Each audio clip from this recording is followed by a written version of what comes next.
with the city of Vermilion. I'm Brian Noel. And I'm Bailey Millen. The Festival of Nations gave the community a taste into many cultures. The President's Awards banquet recognized outstanding coyotes, and a 5K fun run had tooth fairies filling the streets. Plus, the women's softball team hit 14 home runs in their 3-game sweep this weekend, and the football team added 2 new faces to its coaching staff. We begin with a developing story. The Vermilion Fire EMS Department responded to a call for a man who fell approximately 30 feet at the north side of the construction site at the Dakota Dome. First units on scene identified a male patient who was transported to Sanford Vermilion Hospital in critical but stable condition. A helicopter was requested to the hospital due to his injuries. His current condition has yet to be reported. And now the headlines with Heath Nimke. President Barack Obama says he'll visit South Dakota next month. The president is traveling to Watertown May 8th to deliver the commencement address at Lake Area Technical Institute. President Obama will be just the 4th president to visit all 50 states during his candidacy. A small manned aircraft landed on the west front lawn of the Capitol building in Washington, D.C. today. The U.S. Capitol Police are investigating the incident involving a manned gyrocopter. One person's been detained. The pilot is a Florida mailman who planned the flight to protest the Supreme Court actions and wanted to deliver mail outlining his complaints to lawmakers. And those are your headlines. Despite misunderstandings in the planning process, nearly 50 people attended the Honor Diary screening. The documentary focuses on honor-based violence in Muslim societies. The honor system in Muslim-majority societies is really the basis of a lot of harm that is perpetuated against women. The concept of honor, it is very difficult to explain it to Western societies. Honor is something that is carried and contained in women and is there to be guarded by men. Raheel Raza, one of the 9 activists involved in the film, attended last week's screening held in the Muck Ballroom.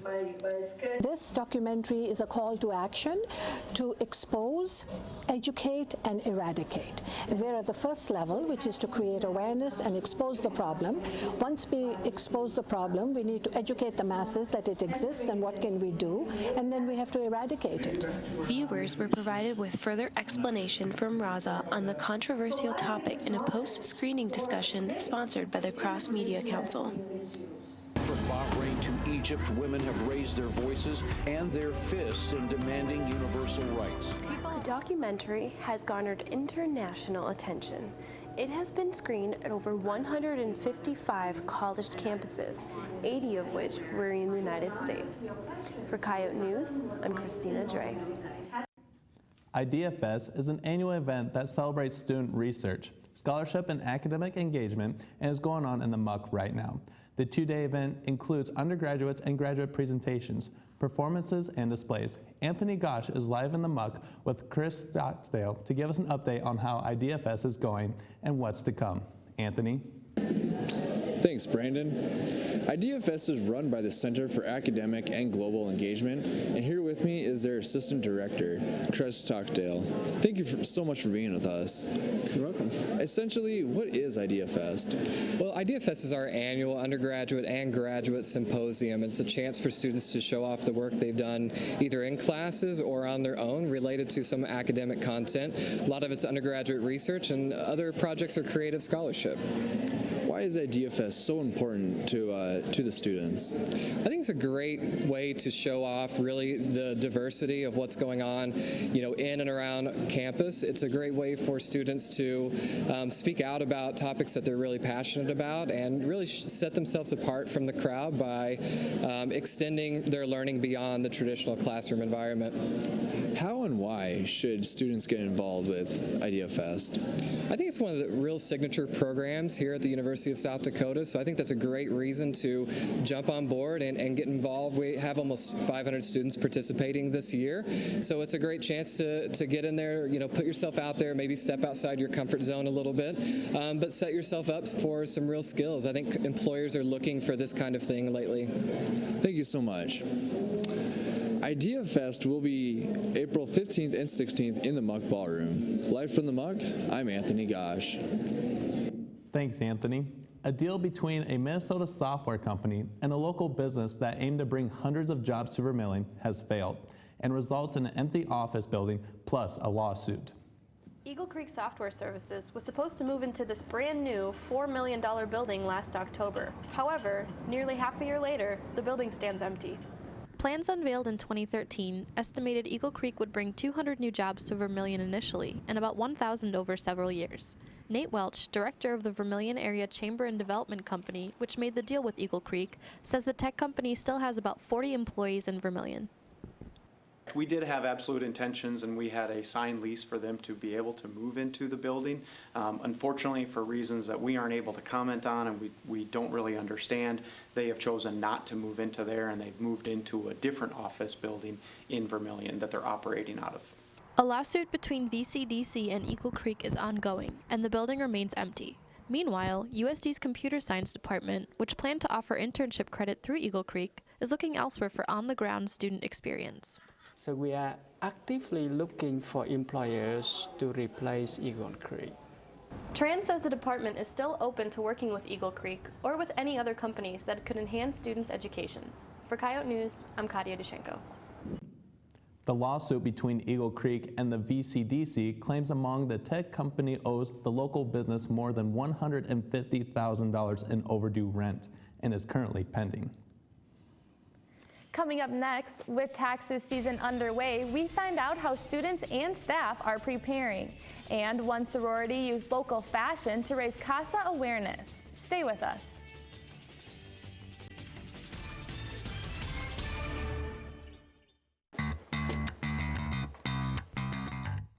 Hey guys, guess what day it is?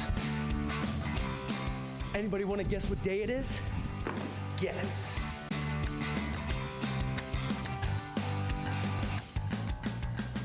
Hey! Guess what day it is? Hey, boss! Guess what day it is? Oh, come on, guys. I know you can hear me. 3, 2. It's News Day. It's News Day!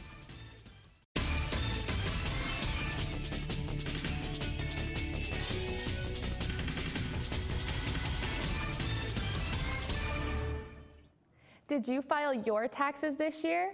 State and federal taxes are due today. As a college student, you may not have had to file taxes this year, but you might be filing next year. The IRS site contains many articles that pertain specifically to college students' income taxes. Professor Thomas Davies says that there are some tax credits that students should keep in mind when filing.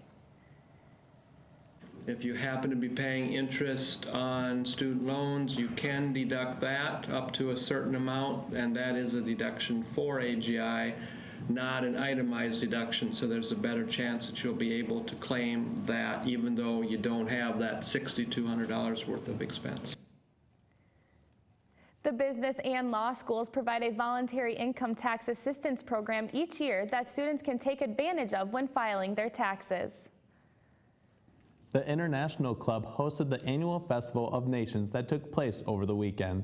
Coyote News' Carmen Susan attended the event held in the Muck Ballroom Sunday evening. One of the main features of the festival is the food. 24 nations such as the Middle East and East Asia are represented, and attendees can enjoy the event with an entrance fee. Food isn't the only reason to come out to the event. There is a lot more that takes place. The evening is filled with dancing and singing, and more important, a celebration of various cultures here in rural South Dakota. The vice president of the club says it's more than just an international event.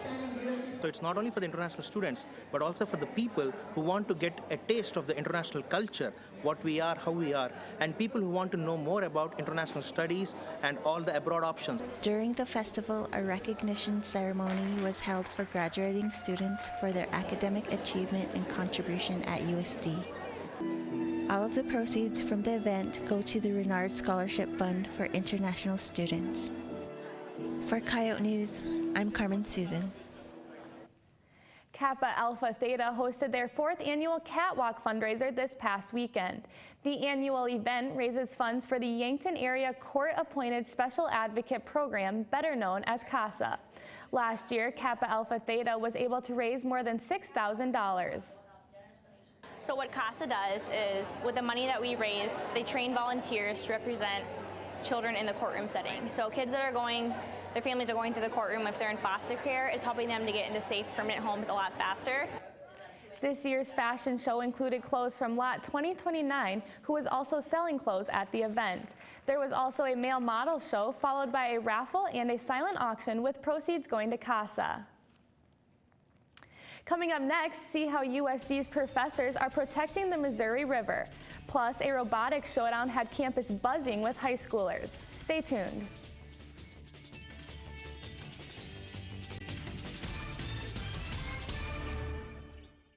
USD's Media and Journalism Department can be seen and heard all over campus. Faculty members know that hands-on experience now is the key to success after college. Get professional experience by participating in one of the many practicums offered. Have your voice heard on the radio. Edit a promo for a campus organization. Investigate breaking news stories for a weekly newspaper. Design advertisements for local businesses. Get involved with the Media and Journalism Department at USD and start your future now.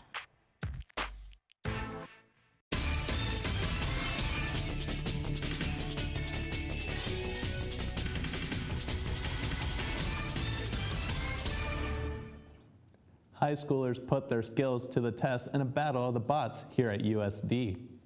The 2015 robotic programming competition was held last Wednesday by the Computer Science Department. This was the first year of the competition at USD. High school students competed by programming robots to maneuver through mazes as fast as possible. This year, 37 teams from 21 area high schools are competing. The teams were given 15 minutes to complete each maze. Up-to-the-minute stats were projected for the competitors around the mock ballroom. 6 teams competed simultaneously, while the other teams made touch-ups on their robots. The individual teams had been working on their robots throughout the competition.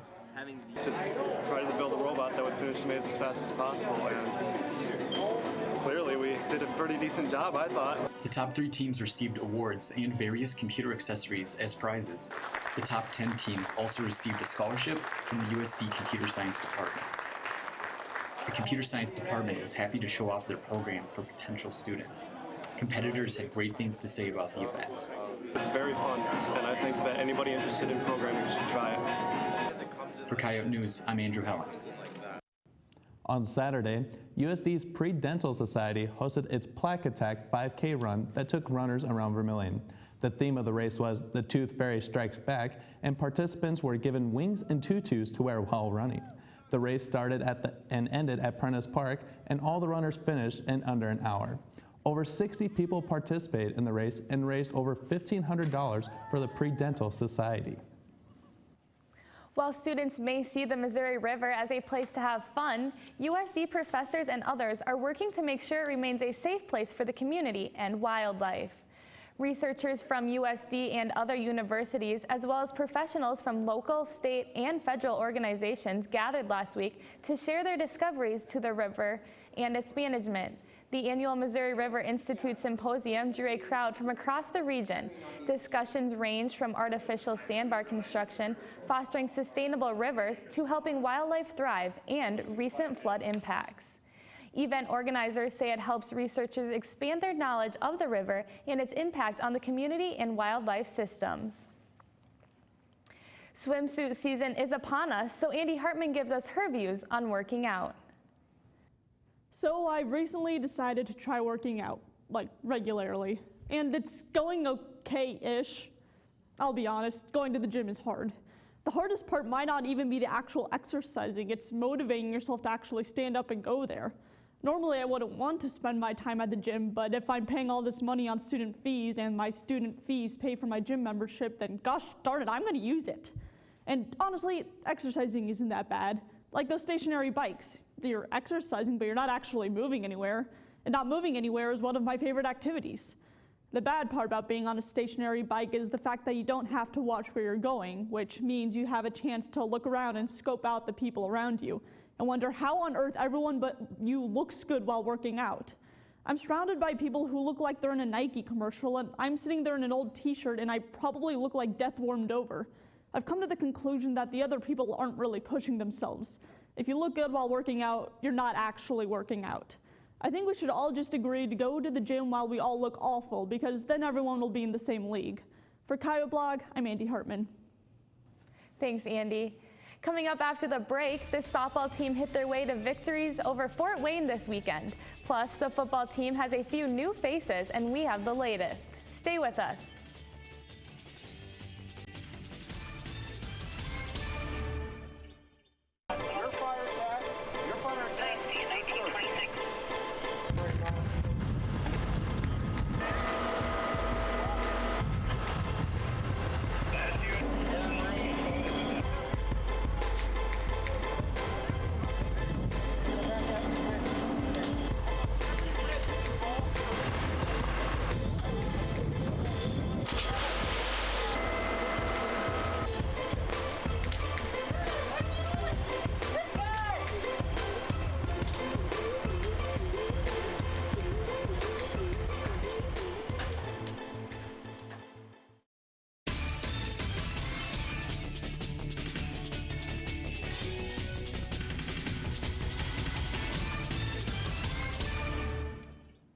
Tonight on Coyote Sports, the USD softball team sweeps a conference foe, and a member of the team receives a national honor, plus learn who the two new coaches for the Coyote football team are, and in the Bauer Beat, Sean tells you why the Stanley Cup is the greatest trophy in sports. I'm Malachi Peterson.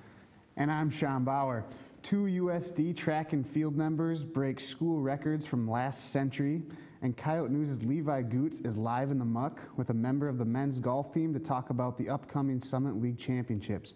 But first, the headlines. Heath? Former New England Patriots tight end Aaron Hernandez was convicted of first-degree murder earlier today. Hernandez was convicted for the murder of Odin Lloyd in 2013. The conviction of the first-degree murder mandates that Hernandez serves life in prison without parole. Duke freshman Tyus Jones and Justice Winslow joined fellow freshman teammate Jalal Okafor in the NBA draft. Jones, Winslow, and Okafor all led Duke to its 5th national championship earlier this month, and all three are expected to go first-round draft picks. And those are your headlines. Coyote football is hoping to breathe new life into its program this year, starting with two fresh new coaches. Coyote News' Emily Niebrugge has the story. With Marty Biaggi and South Dakota alum Colin Prosser added to the coaching staff, head coach Joe Glenn has already seen a new attitude begin to take effect for Coyote football. Anytime you get a new coach, you get some new ideas, some new ways to look at things, other ways that people have done things where they've been successful, and then I think you just bring in a little new life. They're excited about a new position, a new job. That new life is something the players have noticed too, like tight end Aaron Ramsey, who works closely with Prosser. I'm glad they're here. They're going to help us out a lot. I mean, tight end, speaking from Coach Prosser, I know he's definitely going to help me out a ton with my blocking, and I'm sure Biaggi's going to do the same with the DBs, so I'm just glad they're here and glad to help us win some games. While Biaggi will coach cornerbacks, Prosser will coach tight ends and offensive tackles. And after watching Coyote football for 28 years and coming back to USD, Prosser says he's pushing athletes to become technique sound. There's a lot of talent there, so just fine-tuning some skills, but more importantly, just getting to play hard, and the little things will take care of themselves. But most importantly, the new coaches are hoping to instill South Dakota pride within their athletes. I grew up in Vermillion as a little kid. I've been watching Coyote football since I was a 2-year-old. So it means a lot to me. And getting those guys to understand what it's all about, the effort that we're trying to get out of them, and just take a little pride in what they do. For Coyote News, I'm Emily Niebrugge. The softball team saw a string of victories this weekend. The team went undefeated in 3 games against Fort Wayne last Saturday and Sunday. The Coyotes outscored the Mastodons 42-8. The games included 14 home runs, and USD is currently 2nd in the Summit League. The team plays against Minnesota today in Minneapolis before returning home for a weekend series against Omaha. USD junior first baseman Ivan Minogue was named the Louisville Slugger and NFCA Division I National Player of the Week for the period ending on April 12th. Minogue is the first Coyote softball player to receive this honor in program history. In 5 games during the week, Minogue batted .824 with 3 home runs, 3 doubles, a triple, and 8 RBIs. Her 3 doubles broke USD's 22-year-old record for doubles in a season with 21, and she leads the entire country in that category. The USD track team continues its trend of breaking school records as juniors Amber Eichhorn and Isaac Allen each broke records that had stood since the 20th century this past weekend. Eichhorn ran the 3,000-meter run in 9 minutes and 39.3 seconds, which is 10 seconds faster than the previous school record set by Tina Finsky in 1999. Allen also broke the school record for the men in the 3,000-meter run. His time of 8 minutes and 34.61 seconds broke the school record, which had been held since 1977. The Coyote track team will split up for 5 different meets this weekend and will look to continue their strong outdoor season. In this weekend's Bauer Beat, Sean tells you why a certain hockey trophy is the greatest trophy in sports. The quest for the greatest trophy in all of sports begins tonight as the Stanley Cup playoffs officially begin. And yes, the Stanley Cup's the greatest trophy in sports, and here's why. First, it's got the history. It's the oldest trophy in all of professional sports in the U.S., and not only is it the oldest, but there's only one official trophy. That means that guys who win it this year hold the same cup previously held by legends Bobby Orr, Maurice Richard, and Wayne Gretzky. Second, its size. The Stanley Cup is huge, measures about 3 feet in height and weighs about 35 pounds. And finally, its traditions are what separate it from all other trophies. When the Stanley Cup is won, the captain receives the trophy, skates it around, hoisting it over his head, and then passes it along until every member of the team gets their turn. Pretty sweet. But the off-season tradition where every player on the team gets 1 day with the trophy is what sets it apart from the rest. They can do whatever they want with it, eat out of it, drink out of it, or take it back to their hometown and show it off and allow their fans to take pictures with the cup. That's my little brother and me there in the picture, and for me, that's what makes the Stanley Cup the greatest trophy in sports, and that's the Bauer Beat. Thanks, Sean. Coming up next, we ask people how they completed their taxes. And a new Coyote Shorts comes out today. Stay with us.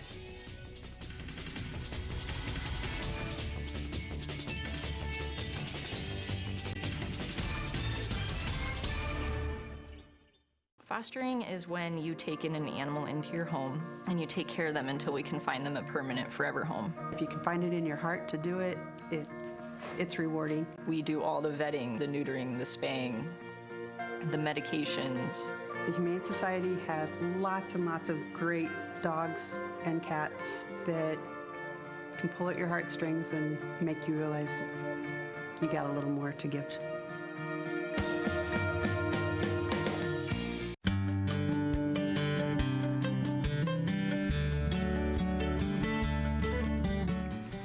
The Latino Student Organization is a all-inclusive student organization that focuses on bringing in Latino culture to University of South Dakota.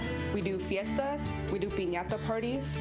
We also just hold potlucks where we cook and we just share Latino culture and food and just mingle.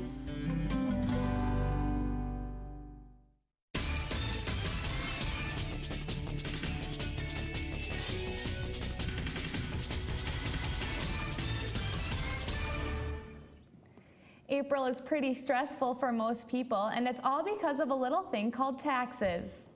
On this week's Out and About, we asked students how they completed their taxes this year. My dad did them for me because I'm a child and I never learned how to do that myself. My family has an accountant, so I basically just pay them and give them all my information and they take care of it for me.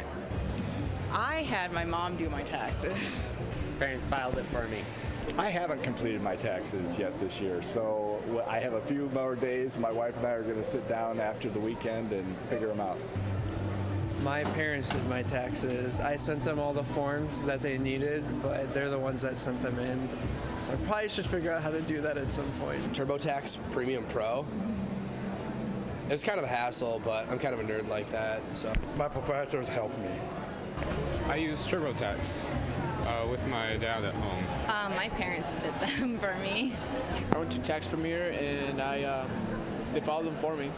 My parents did them. I have nothing to do with the taxes. My mom did them for me, but she did them online on some website. With the school year wrapping up and people looking for a place to live for next year, it becomes pretty difficult to figure out where to call home.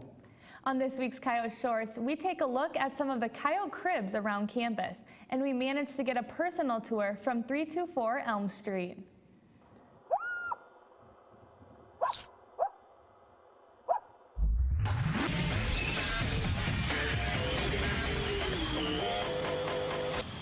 Oh, hey guys. My name's Zach, and welcome to 324 Elm. Let me show you around a little bit. Kitchen. This is where we normally eat our food. Sometimes we even cook it. And in here we've got the master bathroom. We're still working on it. And now we have our very spacious living room where we have our discos. Now we have our living room where we watch TV and hang out with our friends. Sometimes they never even leave. And now we'll make the trek upstairs and show you around a little bit. Excuse that, sorry, cat had a little mess. And here we have our lovely balcony.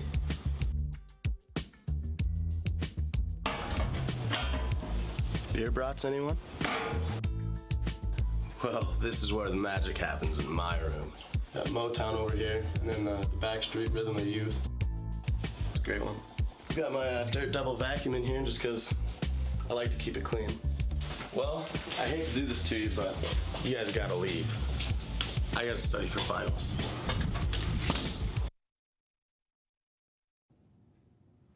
A new edition of the Volant hit newsstands today. Pick up a copy to read about the Hoodie Allen concert and confidential informants to bust selling alcohol to minors.